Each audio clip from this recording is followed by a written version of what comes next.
அஸ்ஸலாமு அலைக்கும் வரஹ்மத்துல்லாஹி வபரகாத்துஹு. எல்லாம் வல்ல இறைவனின் நல்லடியார்களே, தினந்தோறும் மஹ்ரிப் தொழுகை முடிந்ததற்கு பின்பாக நபிகள் நாயகம் ஸல்லல்லாஹு அலைஹி வஸல்லம் அவர்கள் நமக்கு வழிகாண்பித்த செய்திகளிலிருந்து ஒரு சில ஹதீஸ்களையும் அவைகளுக்கான விளக்கங்களையும் நாம் தொடர்ந்து பார்த்து வருகிறோம்.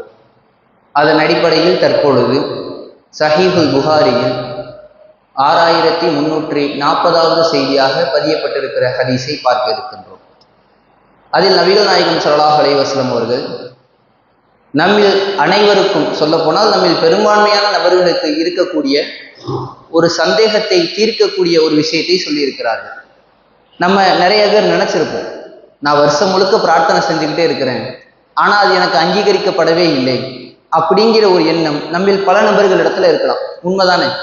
ஒரே ஒரு காரியத்துக்காக இது எனக்கு கிடைச்சே ஆகணும் அப்படின்னு நம்ம அல்லாட்ட பல ஆண்டுகளாக நம்ம பிரார்த்தனை செஞ்சிருக்கலாம், ஆனால் அது நமக்கு கிடைச்சிருக்காது.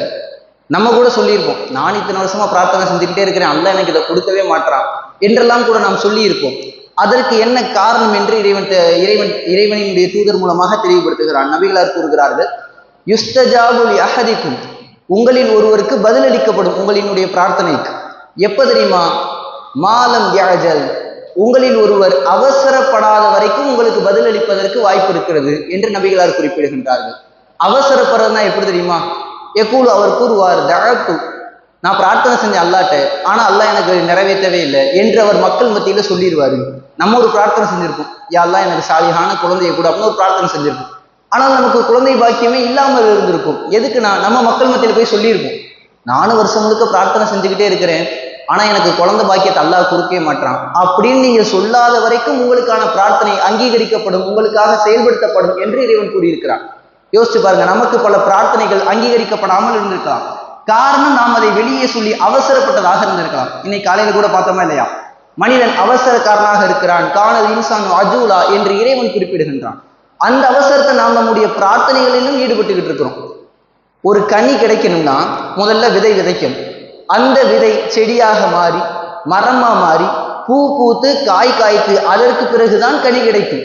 நம்ம விதையை விதைச்ச உடனே எனக்கு இன்னும் பழம் கிடைக்கலையே, பழம் வரலைன்னா எப்படி வரும்? அதற்கென்று ஒரு நேரம் இருக்கிறது. விவசாயம் பண்ணோம்னா 3 மாதத்திற்கு பிறகுதான் நம்மளால அறுவடை செய்ய முடியும்னா 3 மாதம் நாம் காத்திருந்துதான் ஆக வேண்டும். நபி இப்ராஹிம் அலைஹிஸ்ஸலாத்து வஸலாம் அவர்களுக்கு இறைவன் குழந்தை பாக்கியத்தை எப்ப ஏற்படுத்தினான்? யோசிச்சு பாருங்க. திருமணமாகி 1-2 வருடங்கள்லேயே குழந்தை பாக்கியம் பிறந்துருச்சா? குழந்தை பாக்கியம் கிடைச்சிருச்சா? கிடைக்கல. அவர் இறைவனிடத்துல கேட்கிறார் ஆச்சரியத்துடன், ஒக்கான திம்ராட்டி ஆக்கிரா, என்னுடைய மனைவி அவர்கள் குழந்தை பிறப்பதற்கான தகுதியை இழந்தவர்களாக இருக்கிறார்கள். வஸ்தஅல ரௌசு ஷைபா, என்னுடைய தலைமுடியெல்லாம் அப்படியே நிறையால் மின்னி கொண்டிருக்கிறது, அந்த அளவுக்கு வயதாகிவிட்டது. அவ்வளவு ஆண்டுகள் பொறுமையுடன் காத்திருந்தார்கள். பிரார்த்தனை செய்யாம இருந்திருப்பாங்களா? பிரார்த்தனை செய்ததுடன் பொறுமை அவர்களிடத்தில் இருந்தது. இறைவன் சாலிகான 2 குழந்தைகளை கொடுக்கிறான்.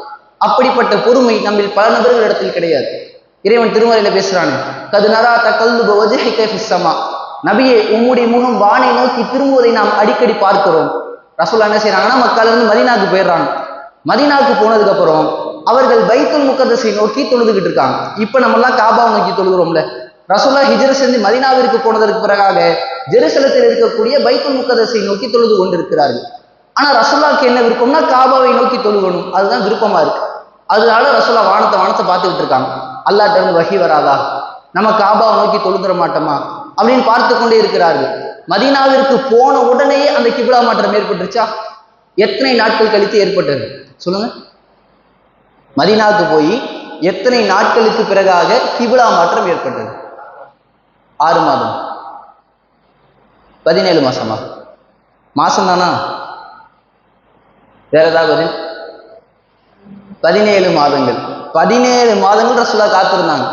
போன உடனேயே சரி, மக்கால இருக்கும் போதுதான் நீங்க காபாவை பார்த்து தொழுதீங்க, மதீனாவுக்கு வந்துட்டு எதுக்காக நீங்க பைத்துல் முகத்தஸை நோக்கி தொழுகணும், இங்க வந்துட்டு நீங்க காபாவை நோக்கி தொழுங்க அப்படின்னு இறைவன் ஆரம்பத்திலேயே சொல்லியிருப்பதற்கு வாய்ப்பு இருக்கா இல்லையா? 17 மாதங்கள் எதற்காக இறைவன் தாமதப்படுத்தி இருக்கிறான்? இவர்கள் அவசரக்காரர்களாக இருக்கிறார்களா அல்லது பொறுமையுடன் இறைவனை எதிர்பார்க்கிறார்களா என்று இறைவன் சோதித்து பார்ப்பான். அந்த மாதிரிதான் நம்மளும் நம்மளுடைய வாழ்க்கையில ஏராளமான பிரார்த்தனைகளை கேட்டிருப்போம். உடனே கிடைச்சிடணும், கேட்ட உடனே கையில எனக்கு கிடைச்சிரும்னா யாருக்கும் கிடைக்காது. அதற்கென்று ஒரு காலம் வருகின்ற வரைக்கும் இறைவன் அதனை தாமதப்படுத்துவான். அந்த தாமதம் நமக்கு நன்மையாக இருக்கும்.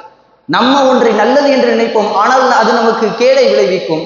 நாம் ஒன்றை தீயது என்று நினைப்போம், அது நமக்கு இறைவனின் புறத்திலிருந்து ஒரு நன்மையாக வந்து அமையும். ஆக அன்பார்ந்தவர்களே, நம்முடைய பிரார்த்தனைகள் பதிலளிக்கப்படுவதற்கு நாம் அவசரப்படுவது ஒரு மிகப்பெரிய ஒரு காரணமாக இருக்கிறது.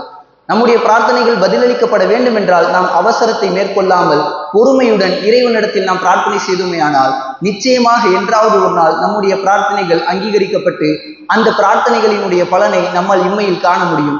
அப்படிப்பட்ட ஒரு பொறுமைசாலிகளாக ஒரு ரஹ்மான் நம் அனைவரையும் ஆக்கி அருள் புரிய வேண்டும். வாஹிர் தவ்னா அல்ஹம்துலில்லாஹி ரப்பில் ஆலமீன். அஸ்ஸலாமு அலைக்கும் வரஹ்மத்துல்லாஹி வபரகாத்துஹு.